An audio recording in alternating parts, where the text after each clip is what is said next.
Welcome to yet another viewing ceremony. Another funeral! You think this is funny? You think this is funny? You think this is funny?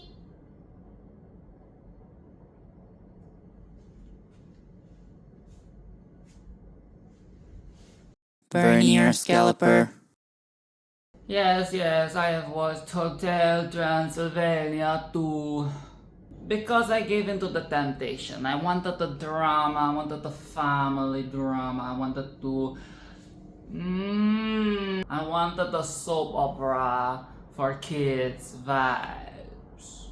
I wanted to know what Mavis and Gingerboy are up to after they have got together and apparently they fucked.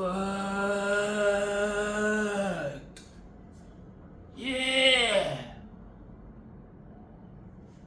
And they have a child.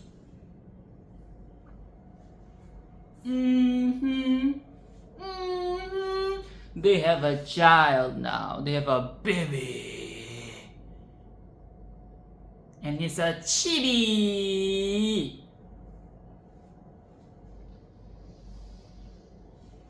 A chibi with a very huge mop of hair. Well, it is not really a mop, it is actually very luscious, like a poodle. It's a very poodle of hair. Let's just call it a poodle of hair. It feels like it's a poodle on top of his head. Very fluffy, you know, very Caucasian. Very Caucasian. It is very white. Very white boy. Definitely took it from his dad. It's definitely not. It's definitely not Asian. It's definitely not. No, it's not. It's a white man's. It's a Caucasian's.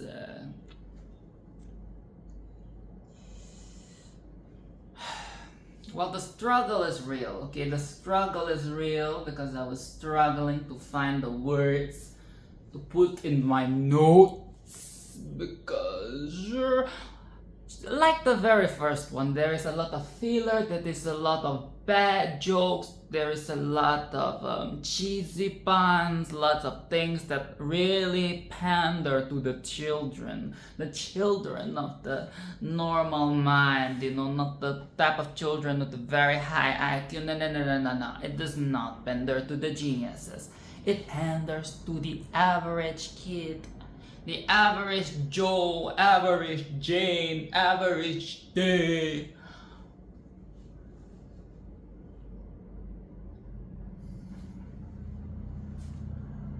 I wouldn't say it's more painful than the first one because now we have a little bit more of a solid plot. You know, we already have a setting. In the first one, when we're introduced to Gingerboy, you know, when he invades the Hotel Transylvania, it is very aimless. It's just like, so where are we going with this? What is happening? What is he going to do? Like, you're just edging us and edging us and edging us and edging us and nothing happens. At least now we have something tangible, something visible. Now we have something to cast our expectations on. The expectations that will soon be crushed, but at least we can cast them upon something concrete. You know what I am saying? There's really nothing much I can say anymore. Sir. Okay, but for real, the kid. What in the wig is happening with that hair? What in the freak of nature? It's defying nature, really. It's defying the laws of nature, gravity, biology. I guess biology is nature. What the fuck am I saying? But is defying reality. It's defying how far Caucasianness can go. With their golden retriever, with their poodle, with all their doggy hair. It really pushes the boundaries of how far they can go. And the evil bitch in me wants to shave it all off. You know how kids have their first haircut, and for whatever reason it is traumatic to them. They start crying.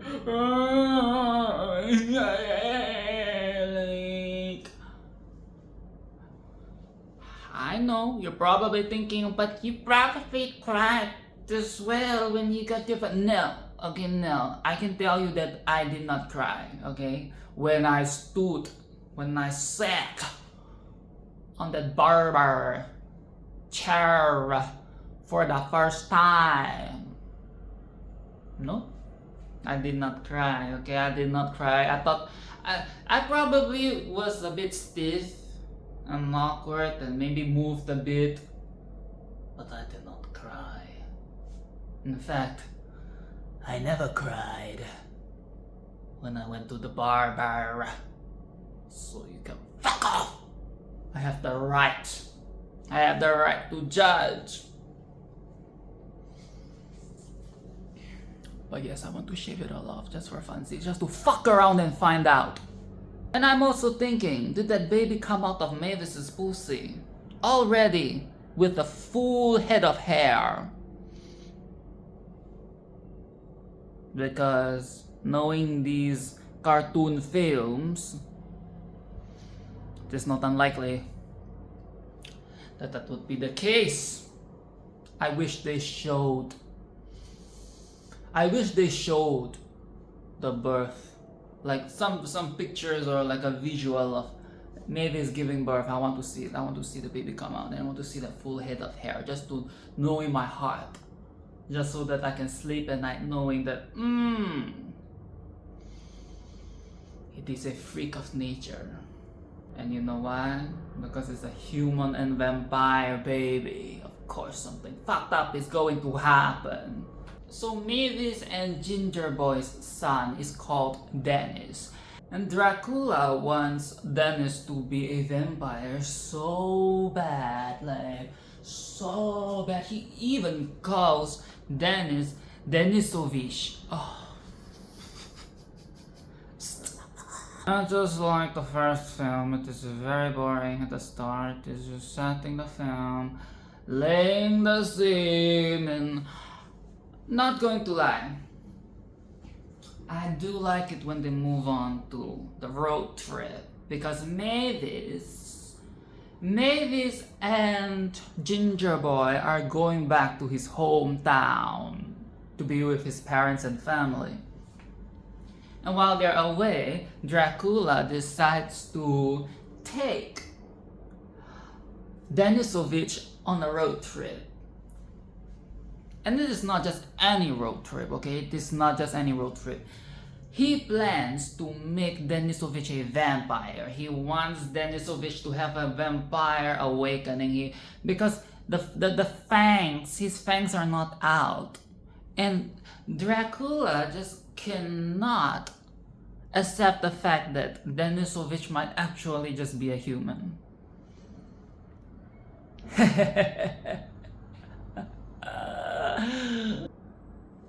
And it is fun because Dracula brings along the others, the side characters. We have the Mommy Murray, we have Frankenstein, we had the slimy snot creature. I don't know what is his actual name. The Mucus creature that carrying around everything he walks into, junk and filth and pots and pans and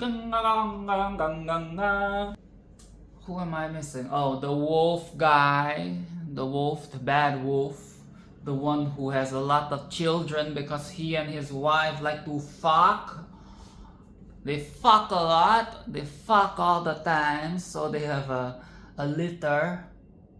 Am I missing someone? Oh, the invisible guy with the glasses, who apparently is faking his girlfriend. You know, the girlfriend, the invisible girlfriend, apparently she's not there the whole time. It's just a figment of his imagination. He's trying to make it seem like he has found his invisible lover, but he has been playing it out himself like it's a puppet, you know. I don't find it funny. I don't find that whole shtick that he's doing to be funny. You know, it did not bring me any ha ha ha. It did not. I just felt like that was very sad. You know, very sad and pathetic. Poor unfortunate souls. How sad. How crude. That one longing to be skinny. That one wants to get the girl, and do I help them? Yes, indeed. I should be watching The Little Mermaid, you know. I'm better off watching The Little Mermaid than freaking Hotel Transylvania. I want to see Ursula. I want to see my goddess. Yes, Denisovich, we're going on a very fun road trip with Grandpa Dracula and a bunch of weird uncles. Yeah, it's so fun. And what is with this film and its endorsement of Fifth Harmony?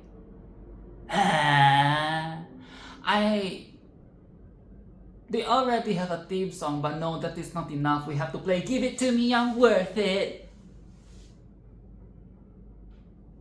Give it to me, I'm worth it.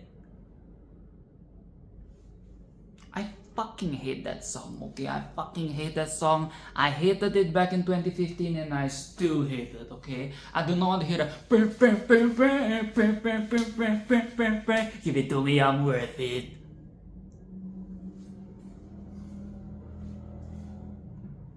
In the first film, in 2012, we get LMFAO, you know, laughing my fucking ass off. And now, in 2015, we have Give It To Me, I'm Worth It.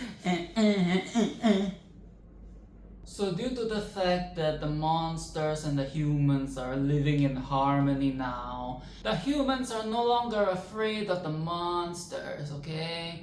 And the monsters, in result, are kind of domesticated. I mean, they were already kind of domesticated in the first film, but now, they're even more powerless. You know, they can't cast spells anymore. They can't scare anymore. They can't kill anymore. Are they even monsters anymore is the question. What defines a monster? Other than, of course, their external, their exterior, their features, their traits. But what about the inside? And what about the essentialness of a monster? What is the fundamental of what makes a monster a monster? Where are my philosophy nerds? Come out of the dark, come out of the darkness. Okay, rise up. What makes a monster a monster?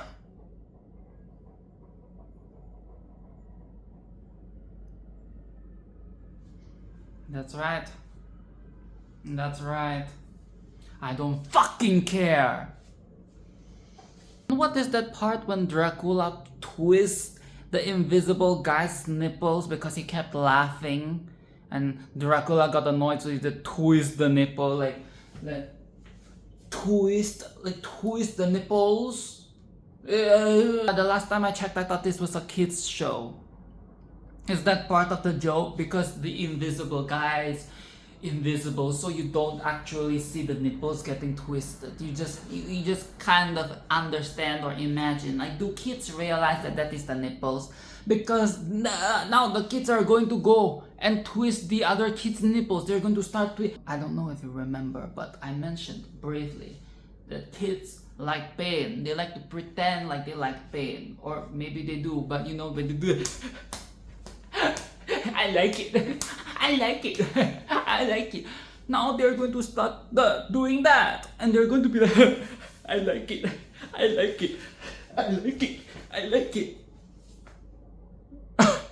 What the fuck? Is that part of the whole appropriate, inappropriate thing because the invisible man is not seen? So it is okay for the producers and the animators to say, no, we did not. No, no, that is your imagination. We do not actually. He's not actually squeezing anything. It is just your imagination. Like, we're not responsible for that imagery that you're, conjuring up in your head. Like, that is not what we're. I see. Very smart. Very funny.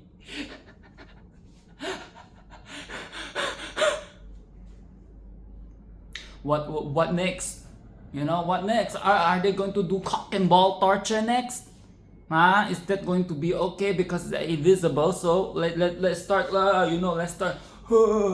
Let's start abusing Invisible Man.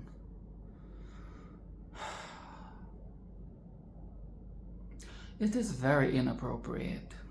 Okay? It is very inappropriate. I don't care if it's invisible, if it's visible.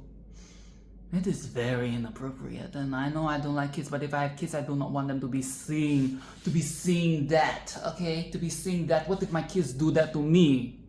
And you don't underestimate the kids, okay? They pick up everything. They can already pick up the American accent from watching a film or two. Come back from the cinema like, oh my god, America, I like it. Now the funniest part of the film, in my opinion, is when they get to the vampire camp. Dracula and friends, when they get to the vampire camp and they realize that everything is so very safety precautions now. Very modernized, very vanilla. No longer what they used to be, Make it mine! Yeah, it is different now, Dracula. It is very different. They're playing it safer now. You can't just fuck around and find out, even though you want to do so bad. So because it's a camp, they do the usual campfire stuff, like the kumbaya and the campfire singing and the singing song. I do not like kumbaya shit, okay? I do not like kumbaya shit. I don't like to sit around and kumbaya. I don't like the idea of sitting around the fire and singing songs and friendship and no, I don't like it. So I totally relate with Dracula on this one. And I don't really relate to him on a lot of levels, but this is a level that I can agree. This is one that we can be on the same page, okay? And he wants to push Denisovich off this tower so that Denisovich in the moment would unleash his vampiristic instincts and turn into a bat and save himself. But obviously that is not going to be the case. That is not going to happen, okay? It is fucking dangerous to begin with. Like, that is your grandson, okay? That is your daughter's child. You can't be risking his life like this, Grandpa. Like, back in my day. No.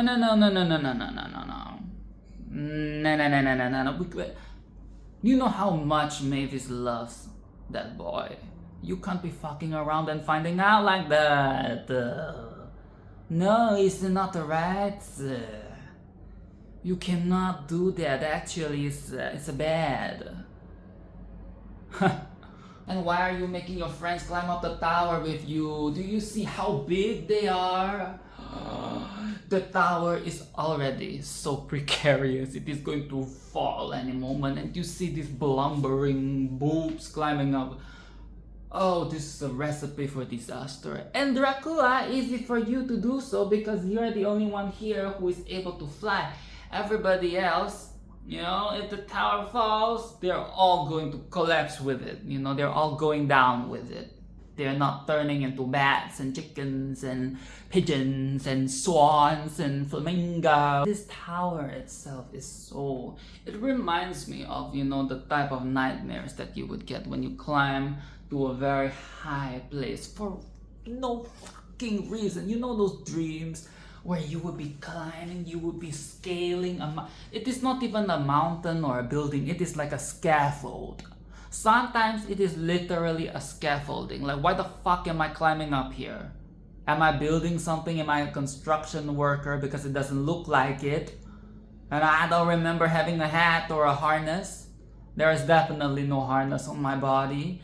As I'm scaling this scaffolding, and as I get to the top, sometimes I don't even get to the top. Sometimes I am like midway or almost getting to the top, and then I see the parts fall apart.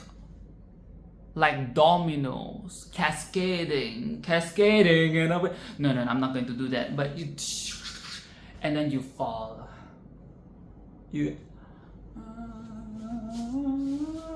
That is what this tower is reminiscent of to me. You know, like those nightmares. Can't you tell that I am trying to milk whatever I have? Can you tell that I'm trying to squeeze? Can you tell me that I'm trying my best to talk about this film, to relate, but there is nothing to talk about?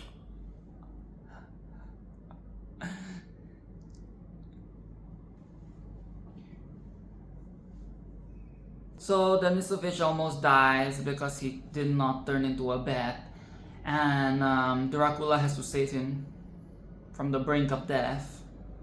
How ironic. And meanwhile, the others upstairs, they go down with the tower. And when they impact the ground, they hit the campfire, leading to an explosion that sets all the houses on fire. All the cabins, the buildings, and the campsite, and it's destruction and chaos and destruction and chaos. And I love chaos, so this was a very fun part for me.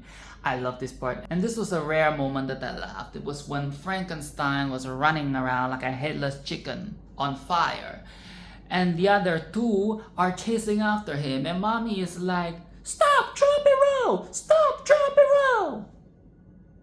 That was funny. That was funny. I let out an ugly laugh.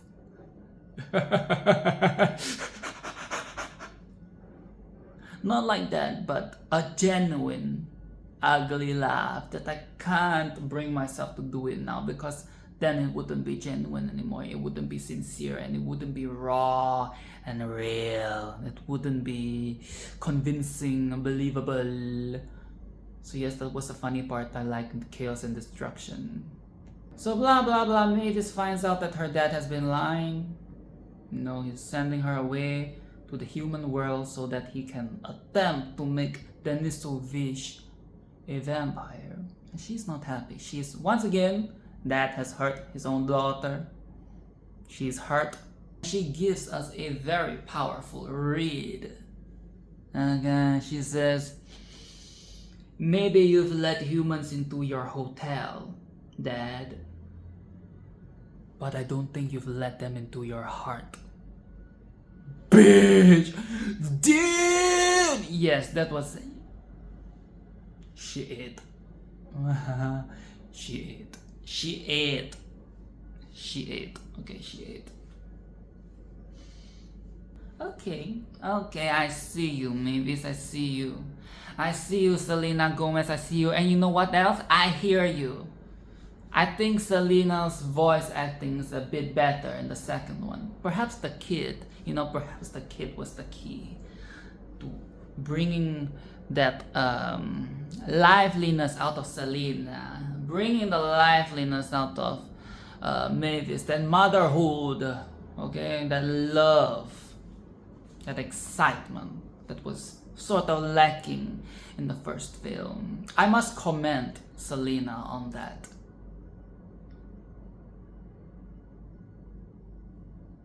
Now in the final part of the film, we get more family drama because apparently Grandpa isn't the oldest thing here. We now have a great grandpa, okay, Dracula's dad, who is very outdated, and he is back to cause havoc. And it is another shit show. It is not that interesting. I do not really want to talk about it. I guess I should mention that Denisovich and his wolf girlfriend get ambushed while they're in their tree house or their little, you know, who the fuck cares? Who the fuck cares? I think this whole sequence and with the evil bats or gargoyles and things, the henchies, you know, great grandpa's henchies, the whole thing. It was I felt like it was just an excuse for the writers to bring in a fight scene, because there wouldn't be a reason for that if it wasn't for the whole. I don't fucking care. I don't fucking care. No, so boring, so boring. Are we going to get far into the future where Denisovich and Wolf girlfriend, are they going to have their own love story? I don't know. I was telling my friend, you know, the friend that warned me about how childish these films are. I was telling my friend, I don't know if I'm going to be able to watch the third one. Because I know I said that I was very enticed to see the second one because there's a baby, they fuck. But I don't know if I can do another one. I guess I'll watch it in private and not talk about it. I'll just do it to feed my morbid curiosity, but I don't think I can do another chit chat, another funeral for Hotel Transylvania. It is a very taxing. It is a very, very tired for me. It's very tiring. So thank you all for coming and for spending your valuable time with me today on this very not valuable film. I said what I said.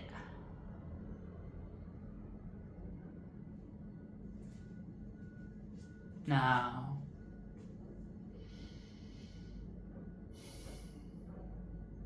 I must go.